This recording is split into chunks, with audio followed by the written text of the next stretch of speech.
बड़े रफ्तार से सब किरदार बदल रहे हैं, बड़े रफ्तार से सब किरदार बदल रहे हैं, वैसे ही जैसे इनके दरकार बदल रहे हैं। कभी ये कभी वो कभी कुछ, सरकारें ही दरअसल नियम कानूनकार बदल रहे हैं। नमस्कार साथियों, मैं दीपू एग्जाम एजुकेशन में एक बार फिर आपका स्वागत, अभिनंदन। साथियों, हम आज एक ऐसी खबर के साथ हैं जो अध्यापक भर्ती परीक्षा की तैयारी कर रहे हैं, उन युवाओं के लिए बहुत ही महत्वपूर्ण है। क्या है खबर और क्यों जानना जरूरी है, उनके हम चर्चा कर लेते हैं। तो बात करें, कल माननीय मुख्यमंत्री जी भजनलाल जी शर्मा का ट्वीट आया था और कितनी सत्यता है इस ट्वीट के अंदर वो भी जानने का प्रयास करेंगे। और ये जो आरक्षण की सीमा है वो 30% से बढ़ाकर 50% की है, महिला सशक्तिकरण को बढ़ावा देने के लिए। तो उसमें किस प्रकार आगे की जो अध्यापक भर्ती परीक्षा है वो किस प्रकार करवाई जाएगी, इन तमाम पहलुओं की चर्चा हम इस सेशन के माध्यम से करेंगे। तो देखो, ये ट्वीट है भजनलाल जी शर्मा का, उनके ट्विटर अकाउंट से उठाया गया ट्वीट है।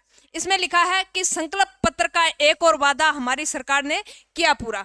राजस्थान की नारी शक्ति के सर्वांगीण उन्नयन की दिशा में बढ़ते हुए कदम को, यानी महिला सशक्तिकरण को बढ़ावा देने के लिए यह ट्वीट आया था कल शाम को। और उसमें यह लिखा था कि जो महिला के जो आरक्षण दिया जा रहा था 30%, महिलाओं को नौकरी में कितना आरक्षण दिया जा रहा था, राजस्थान सरकार की तरफ से 30% आरक्षण दिया जा रहा था। और वो 30% आरक्षण है माननीय भजनलाल जी शर्मा के द्वारा 30% से बढ़ाकर कितना कर दिया गया, 50% कर दिया गया। कितना?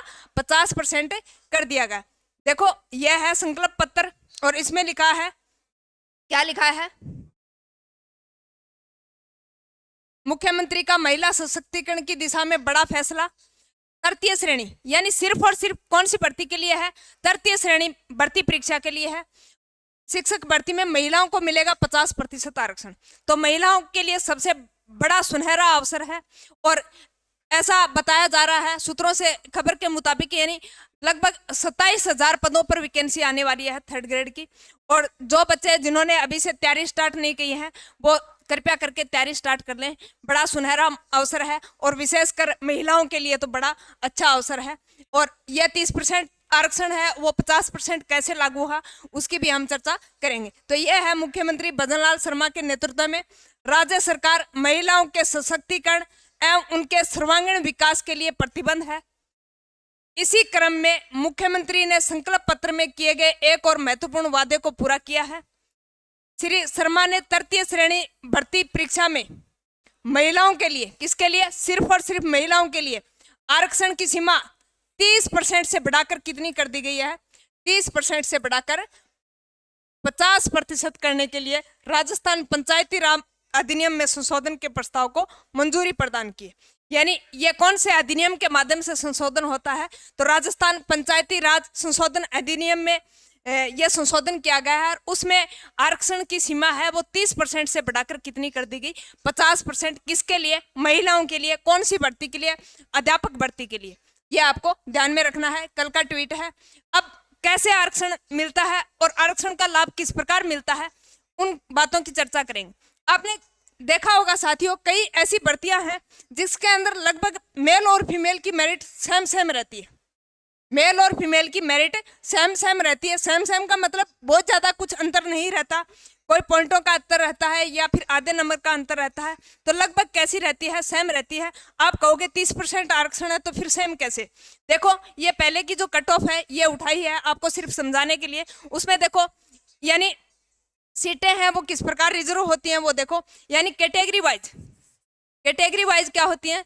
सीटें रिजर्व होती हैं और उसमें भी फिर मेल और फीमेल के अंदर क्या होती है? कन्वर्ट किया जाता है।